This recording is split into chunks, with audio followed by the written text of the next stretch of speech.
Welcome to another edition of Turf Talk, 2016 New Sire Edition. Vance, Breeders' Cup is come and gone, and that means retirements, and new stallions are coming, going away from the track. American Pharoah, of course, the most prevalent of those. 200,000, what'd you think of that news?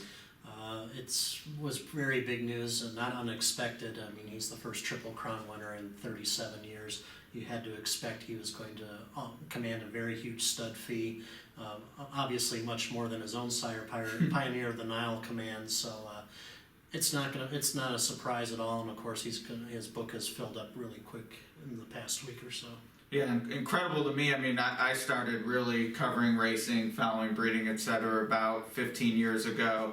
And of course, even then, Mr. P was a dominant force. And he's present here, but makes me feel old. It's a long way back on the sire line. Yeah, and the breeding industry has really perked up in the last couple of years after the recession has kind of faded from view.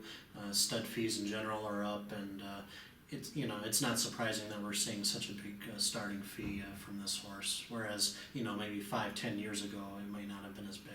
No, and 5-10 years ago, well, Smarty Jones was 100,000. Who knows? Yeah. If he would have won, maybe 200. But I mean, you go back to Fupeg in 2000. If he had won, speaking of Mr. Prospector, if he had won the Triple Crown after the Derby, I mean, who knows where he would have landed in those days. But nevertheless, with breeding, not everyone's going to pay the 200,000, and obviously there are shares out there in seasons already sold they're not going to pay. But it's a big number to put up, and it'll be interesting to see what kind of book he gets. I'm sure it'll be a who's who of the mares who are out there.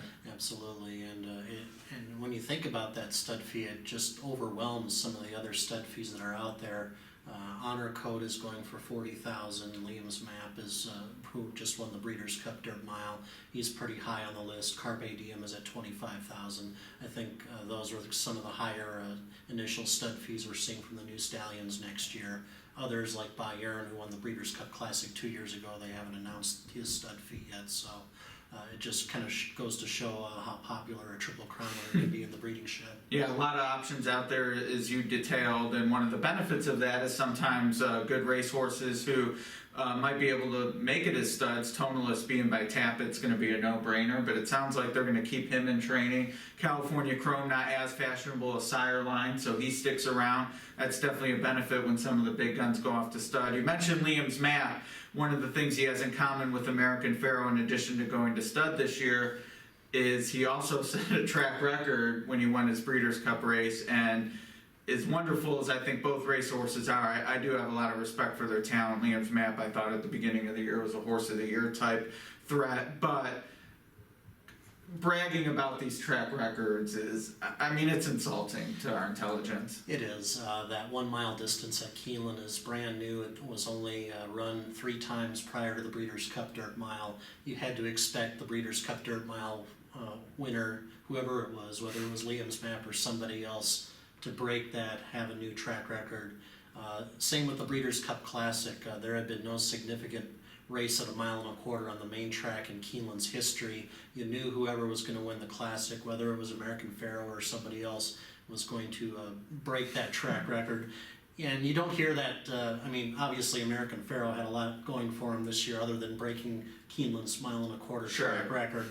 But still, no one's going to go out and publicize that he, broke this record that had been previously held by, a starter allowance or something. That's it. And Pharoah broke it by 5 seconds, right. I think. So. And that's actually a great point. Is he has he has a lot of laurels to rest on, championships, Triple Crowns, etc.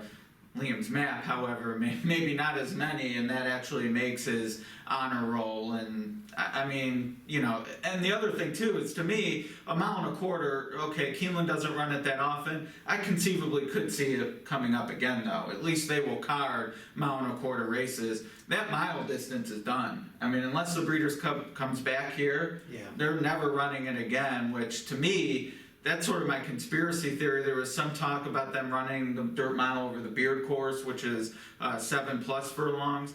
I'm wondering if that played into the decision to run it at this wacky distance, knowing that the winner would get this laurel. And I'm just shocked that they're even using it. To me, it's just insulting to our intelligence. Yeah, I didn't quite see it conspiratorial that way. I mean, the main reason was they didn't want to detract from either the Breeders' Cup sprint field. I think that's why they chose the 2-turn race over the Beard course. But I mean, I was surprised they didn't use the Beard course for that particular race. It was, the best 1 mile races, and they could have extended the finish line. I have a feeling they possibly could have in that configuration. I think the most popular, the most ideal major 1 mile races in this country are run around 1 turn. I think Keeneland could have accommodated, them doing that in this particular instance, but that's past.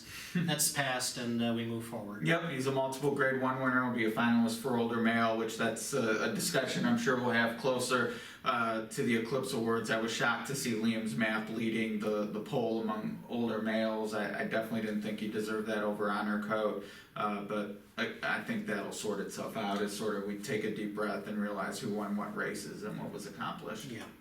Yeah, that's we'll have a lot of Eclipse Award discussion. I think there's several outstanding races out there that we'll be discussing in future Turf Talks. And I also have, this might be the year where there's the most unanimous winners we've seen, but there's, it only takes one to throw a monkey wrench, so you don't want to count too many chickens, but I mean, off the top of my head, I can think of 4 divisions where, to me, there's just no other alternative. Yeah,